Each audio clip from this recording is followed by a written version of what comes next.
Se on streamerin testauspäivä tänään.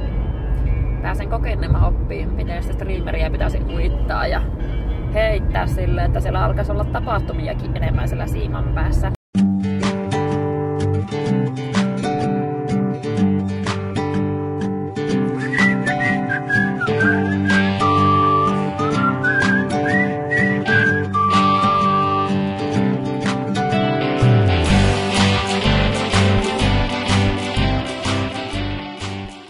Tarkoitus matkia pikkukalaa.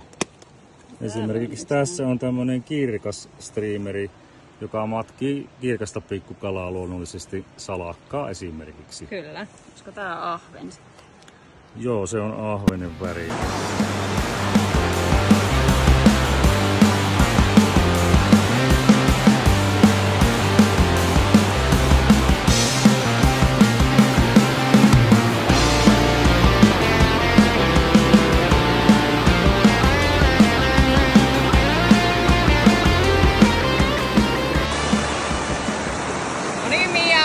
Miten menee?